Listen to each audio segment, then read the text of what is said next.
Why are Nigerians so afraid of a bitter, painful, hard and hurtful reality? I am Redson Tedeke, and these are my thoughts. Why are we so worried about the future? So scared about tomorrow?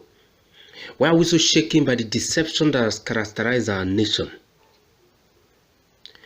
We have all become whalers in a nation blessed with so much resources, but so little hard work, so little foundation, no structures, and leadership that can enable these resources to become development opportunities are not there. Why do we cry when we are the genesis of our continuing suffering and the catalyst of our continuing corruption culture? A culture that has come to define the generation of petty bigots, ignorant tribalists, hypnotic religious zombies, and eternal cowards. Look around you, my brothers and sisters. Look around. The Edo, Akwa Ibom, Rivers, Lagos men and women are ranting about the fraudulent pension for ex-governors, but they are free to do anything about it.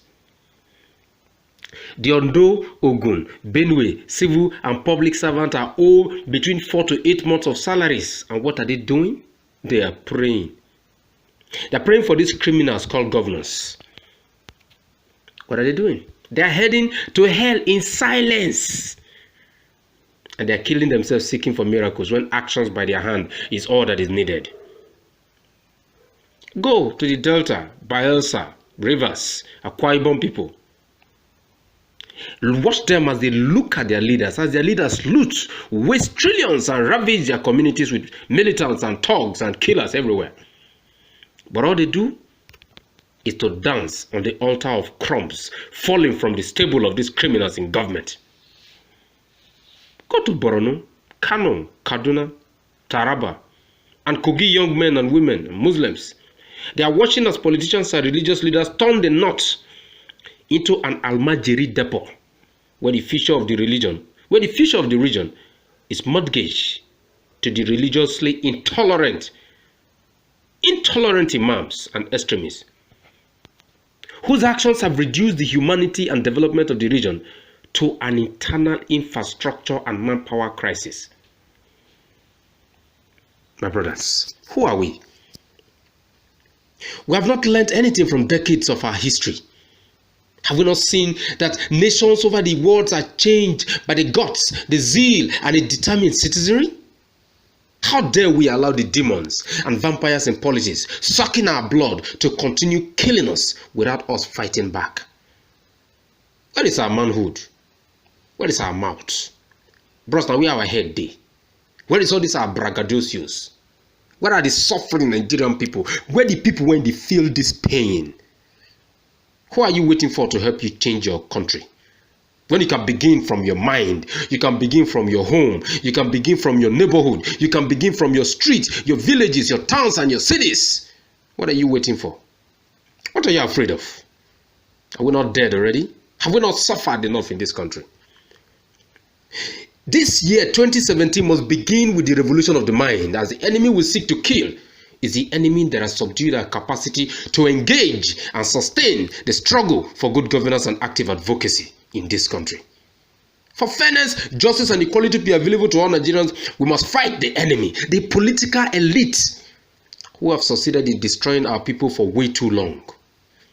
That enemy is the fear of death, the fear of failure, the fear of the unknown, and the fear of being ridiculed. No matter how much Two-Face is ridiculed for the attempt he made, he has made an attempt to fight the system. That is what we should become as a people: fearless, active, engaging, and determined to change. How can we be afraid of death when every man or woman who is alive will ultimately die? We must overcome this fear to lead with our voices and march with our feet, confront corruption with our determination, fight the tyranny of politicians at the local, state, and federal government level with ability as the mob, as the people, as an angry alliance. This is a part of nationalists. It is a part of motherhood and the eternal definition of love and godliness. This revolution must begin now. The battle must start with our bad habits, our dependency on anything foreign, our nonchalant attitude towards what is not ours, our mentality of kill and divide.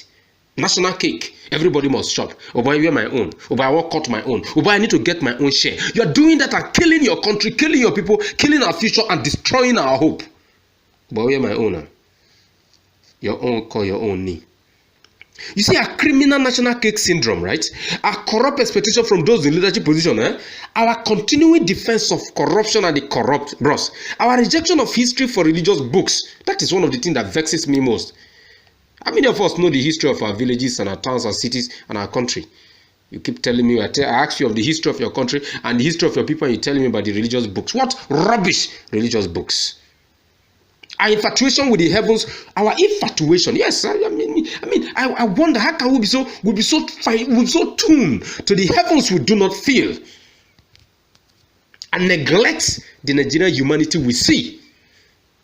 How can we be so ingrained with a miracle-induced success without hard work that has not worked for your country? It only works for pastors and politicians. How? They work to fix this country and this generation of docile, indifferent, misinformed, miseducated, corrupt, brainwashed, intolerant, and fraudulent majority must begin in our minds and homes today, now, this moment. This suffering and pain in the Nigerian nation was always going to come with a past that was created by you and I. President Muhammadu Buhari is not your problem. You're wasting your time thinking he is. He's trying to fix your problem. It's a generational problem that you're afraid to fix. You're afraid to get off this status quo. You're afraid to stop your dependency on the rubbish that is killing you. You're so afraid. You are hungry. We are hungry and we're suffering. We don't hungry. A country that cannot feed itself is a country that is doomed to be hungry and to suffer. A nation without saving is a nation without a soul. A nation of 10,000 companies and 10 million churches and mosques is a nation of glorified scammers and enduring poverty. We, the people, gave up and cave in to the political elite whose only interest is their selfishly greedy, personal and egoistic desires. That is exactly where the problem lies. We gave up as a people. We gave in to them. We gave a country to them and we told them, rape us as much as you want. When you finish to the rape, come and rape me again. That is exactly what we told our politicians to do. And that's exactly what they are doing. We gave them the key to destroy us. We must take back the key from them and lock them in. Shut them down if the need arise. This nation was relegated and today is the result of our failure as a people yesterday. Nothing is going to change in a country where legislators are afraid to embrace made in Nigeria. Nothing is going to change in a country where Manchester United is celebrated ahead of Eyimba. I am guilty. In short, I recently renounced my love for Manchester United to pick up interest in Warri Wolves. Let us change our ability. Nothing is going to change with the people who frown at hard work with every opportunity, and nothing will ever change when voting for criminals become a culture and a way of life. Have you seen the Ibori welcome? You see, when you see the Ibori welcome, you realize how bastardly insane and how backward we are as a people celebrating criminals. Ibori should be bombed as he's entering this country. But here we are celebrating him. And we wonder why we have so much problem in this country. We wonder why our hunger and our suffering is not going away. Sorry, bros, no verse. It's not going away anytime soon. The solution to the Nigerian quagmire is in the hands of the Nigerian people. Until the power of the mob is activated, until the will of the people will continue, until that power is activated, the will of the people will continue to be ignored by the devils in politics. We are ready. We must be ready. We should be ready to make the move. We have to begin to mobilize across this country for the battles for national rebirth. Where your state of birth is irrelevant, where your religion is your business and your tribe is your identity, not Nigerians' humanity, not our humanity. We have to begin to think of occupying everything occupiable. We have to begin to fight with our all, and we must flood the system to flush criminals out of politics, or the Nigerian nation will witness continuing suffering, continuing hunger, continuing unemployment. You don't pray your way out of this. There is no miracle that will help you. No miracle. The truth is, we, and most of us, some of us who love the country, love the president, and so many of you out there, we are incurable optimists. We believe things can change, but our individual person must wake up. We are realistic in our objective, and we know that we are capable of dreaming because the resilience of the human spirit is the driving force of human innovation. The resilience of our spirit is the reason why people wonder, the guy is strong. We never die. If you see other family, they're hungry, but they see they work out, they see they walk. That is the essence of who we are. If we tap into that anger, if we tap into that pain, that suffering, we can actually create the fear factor with every single one of our politicians, and they will run when they see you, and they will do the right thing. Cogito ergo sum. It is time to think, and it is time to be a Nigerian first. Let fear not stop you from being that whom you want to become. See, let this hunger that we feel today be a driving force in realigning our nation. I'm an honorable man. In growing up, rice was not something we eat all the time. In short, Christmas and Easter were those days we ate them. Rice. If you tell me Nigeria wastes billions of dollars in importing rice today, I tell you that is where your problem lies. You lost your identity. You imported an identity you cannot sustain. Now you suffer for your identity. Change. Let it begin with you. Let it begin with me. Let us change this country. Support our... Don't get me wrong. Support those leaders who are interested in moving Nigeria forward. Not support leaders who are looting us. And guess what? I will tell you honestly, wholeheartedly, the majority of the leaders we have in this country, and 99% of the leaders we have in this country, have only one interest: destroy the capacity of the average Nigerian to stand alone. And that is why you must not pray for them in your churches. And that is why we will curse them. That's why we should fight them. That's why we should hold them accountable. That's why we must drive a mass movement to intimidate them. They need to be intimidated. If you cannot intimidate them, you are wasting your time. That is the truth. That is a fact.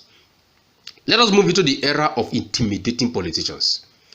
Jungle justice should not be for the common man alone. The threats and fear that the people can rise up and shut them down eternally should scare them. Thank you.